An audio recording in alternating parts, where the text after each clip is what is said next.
परमात्मा नमः। ओम भगवते वासुदेवाय नमः। प्रिय श्रोता, आज है श्रीमद् भागवत गीता के 17वें अध्याय का महात्म्य। आइए,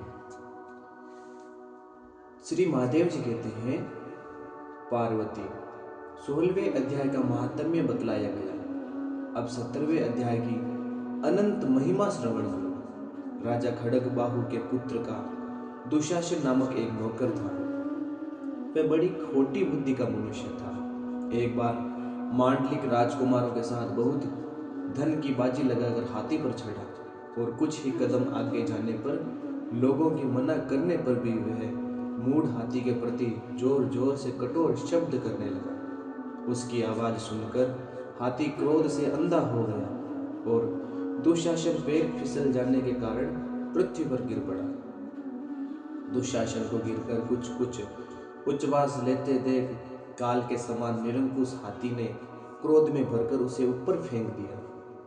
ऊपर से गिरते ही उसके प्राण निकल गए। इस प्रकार कालवश मृत्यु को प्राप्त होने के बाद उसे हाथी की योनि मिली और सिंहल द्वीप के महाराज के यहाँ उसने अपना बहुत समय व्यतीत किया। सिंहल द्वीप के राजा की महाराज खड्गबाहु से बड़ी मैत्री थी, अतः उन्होंने जल के मार्ग से उस हाथी को मित्र की प्रसन्नता के लिए भेज दिया। एक दिन राजा ने श्लोक की समस्या पूर्ति से संतुष्ट होकर किसी कवि को पुरस्कार रूप में वह हाथी दे दिया और उन्होंने 100 स्वर्ण मुद्राएं लेकर उसे मालव नरेश के हाथ भेज दिया। कुछ काल व्यतीत होने पर वह हाथी यत्न पूर्वक पालित होने पर भी असाध्य ज्वर से ग्रस्त होकर मरणासन हो गया।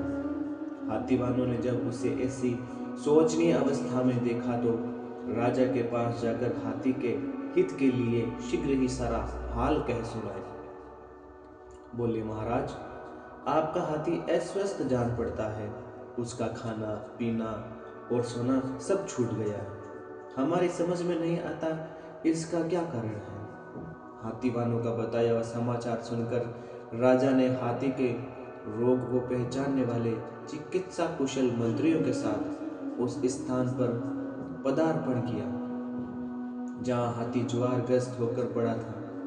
राजा को देखते ही उसने ज्वर जनित वेदना को भूलकर संसार को आश्चर्य में डालने वाली वाणी में कहा, संपूर्ण शास्त्रों के ज्ञाता, राजनीति के समुद्र, शत्रु समुदाय को परास्त करने वाले तथा भगवान विष्णु के चरणों में अनुराग रखने वाले महाराज, इन औषधियों से क्या लेना है। वेदों से भी कुछ लाभ नहीं होने वाला। दान और जप से भी क्या सिद्ध होगा। आप करके करके गीता के 17वें अध्याय का पाठ करने वाले किसी ब्राह्मण को बुलाइए। हाथी के कथन अनुसार राजा ने सब कुछ वैसा ही किया। तदंतर गीता पाठ करने वाले ब्राह्मण ने जब उत्तम जल को अभिमंत्रित करके उसके ऊपर डाला तब दुशासन गज योनि का परित्याग करके मुक्त हो गया। राजा ने दुशासन को दिव्य विमान पर आरूढ़ एवं इंद्र के समान तेजस्वी देखकर पूछा, तुम्हारी पूर्व जन्म में क्या जाति थी, क्या स्वरूप था, कैसे आचरण थे और किस कर्म से तुम यहाँ हाथी होकर आए थे। ये सारी बातें राजा के इस प्रकार पूछने पर संकट से छूटे हुए दुशासन ने विमान पर बैठे बैठे ही स्थिरता के साथ अपना पूर्व जन्म का उपयुक्त समाचार यथावत कह सुनाया। तत्पश्चात नरश्रेष्ठ मालव नरेश भी गीता के 17वें अध्याय का पाठ करने लगे। इससे थोड़े ही समय में उनकी मुक्ति हो गई। इति श्री भागवत गीता के 17वें अध्याय का महात्म्य यही संपूर्ण हुआ। अब हम गीता के 17वें अध्याय का वर्णन करेंगे। 17वां अध्याय। इस प्रकार भगवान के वचन सुनकर श्री अर्जुन बोले, हे कृष्ण, जो मनुष्य शास्त्र विधि को त्याग कर केवल श्रद्धा से युक्त हुए देवादिकों का पूजन करते हैं, उनकी स्थिति फिर कौन सी है। क्या सात्विकी है अथवा राजसी कि वह तामसी है।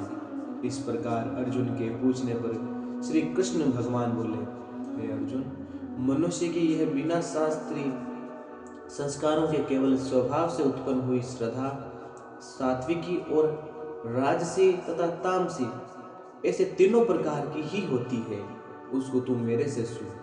हे भारत, सभी मनुष्य की श्रद्धा उनके अंतःकरण के अनुरूप होती है तथा वह मनुष्य श्रद्धामय है। इसलिए जो पुरुष जैसी श्रद्धा वाला है वह स्वयं ही वैसी ही, अर्थात जैसी जिसकी श्रद्धा है वैसे ही उसका स्वरूप है। उनमें सात्विक पुरुषों तो देवों को पूजते हैं और राजस पुरुष यक्ष और राक्षसों को पूजते हैं तथा अन्य जो तामस मनुष्य है वे प्रेत और भूत गणों को पूजते हैं। हे अर्जुन, जो मनुष्य शास्त्र विधि से रहित केवल मन कल्पित घोर तप को तपते हैं तथा अहंकार से युक्त एवं कामना आसक्ति और बल के अभिमान से भी मुक्त है तथा जो शरीर रूप से स्थित भूत समुदाय को अर्थात शरीर, मन और इंद्रियादिकों के रूप में परिणत हुए आकाश आदि 5 भूतों को और अंतःकरण में स्थित मुझ अंतर्यामी को भी कृष्ण करने वाले हैं, उन अज्ञानी को तू आसुरी स्वभाव वाले जान। हे अर्जुन, जैसे श्रद्धा 3 प्रकार की होती है वैसे ही भोजन भी सबको अपनी अपनी प्रकृति के अनुसार 3 प्रकार का प्रिय होता है और वैसे ही यज्ञ, तप और दान भी 3 प्रकार के होते हैं। उनके इस न्यारे न्यारे भेद को तू मेरे से सुन। आयु, बुद्धि, बल, आरोग्य, सुख और प्रीति को बढ़ाने वाले एवं रस युक्त, चिकने और स्थिर रहने वाले तथा स्वभाव से ही मन को प्रिय ऐसे आहार अर्थात भोजन करने के पदार्थ तो सात्विक पुरुष को प्रिय होते हैं।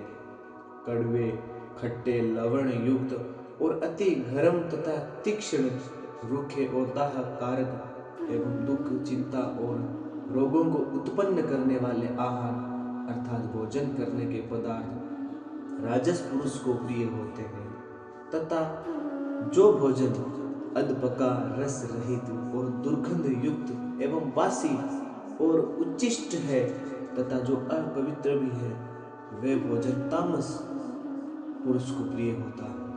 हे अर्जुन, जो यज्ञ शास्त्र विधि से नियत किया हुआ है तथा करना ही कर्तव्य है ऐसे मन को समाधान करके फल को न चाहने वाले पुरुष द्वारा किया जाता है।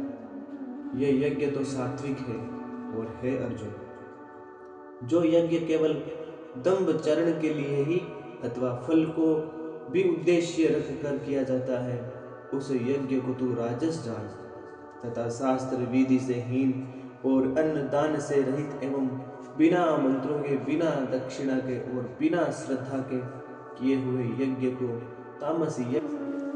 हे अर्जुन, देवता, ब्राह्मण, गुरु और ज्ञानी जनों को पूजन एवं पवित्रता, सरलता, ब्रह्मचर्य और अहिंसा एवं शरीर संबंधी तप कहा जाता है तथा जो उद्वेग को न करने वाला, प्रिय और हितकारक एवं यथार्थ भाषण है और जो वेद शास्त्रों के पढ़ने का एवं परमेश्वर के नाम का जपने का अभ्यास है वह निसंदेह वाणी संबंधी तप कहा जाता है।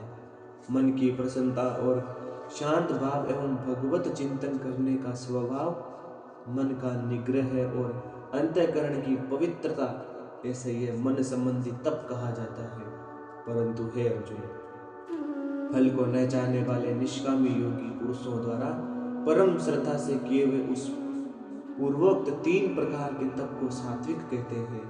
और जो तप सत्कार, मान और पूजा के लिए तथा केवल पाखंड से ही किया जाता है वह अनिश्चित और क्षणिक फल वाला तप यहाँ राजस कहा गया है। जो तप मूढ़ता पूर्वक हठ से मन, वाणी और शरीर की पीड़ा के सहित अथवा दूसरों को अनिष्ट करने के लिए किया जाता है वह तप तामस कहा गया है। और हे अर्जुन, दान देना ही कर्तव्य है ऐसे भाव से जो दान देश, काल और पात्र को प्राप्त होने पर प्रत्युपकार न करने वाले के लिए दिया जाता है वह दान तो सात्विक कहा गया है। और जो दान क्लेश पूर्वक तथा प्रत्युपकार के प्रयोजन से अर्थात बदले में अपना सांसारिक कार्य सिद्ध करने की आशा से अथवा फल को उद्देश्य रखकर फिर दिया जाता है वह दान राजस कहा गया है।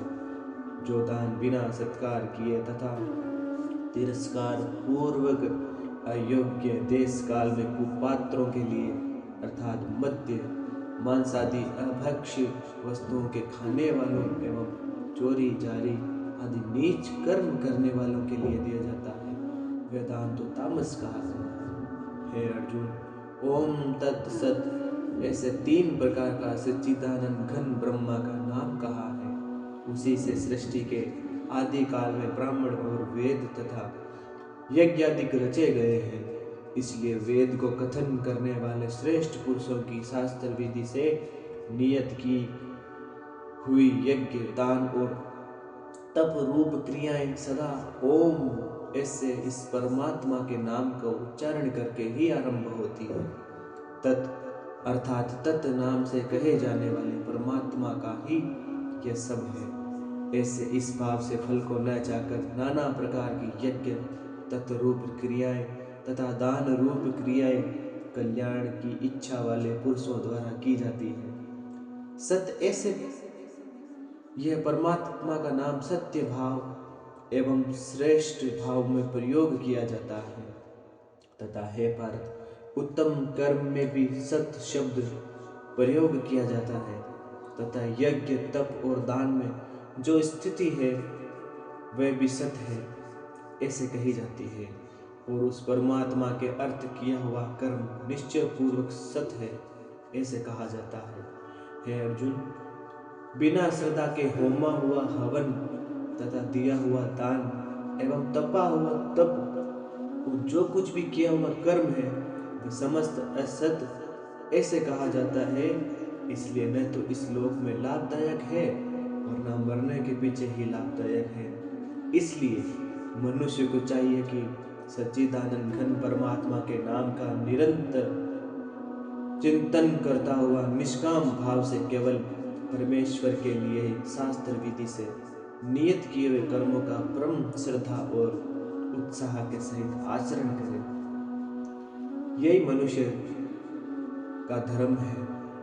इति श्रीमद्भागवत गीता रूपी उपनिषद एवं ब्रह्म विद्या तथा योग शास्त्र विषय श्री कृष्ण और अर्जुन के संवाद में श्रद्धात्रय विभाग योग नामक 17वां अध्याय आज संपूर्ण हुआ। ओम श्री हरि परमात्मा नमः। ओम भगवते वासुदेवाय नमः।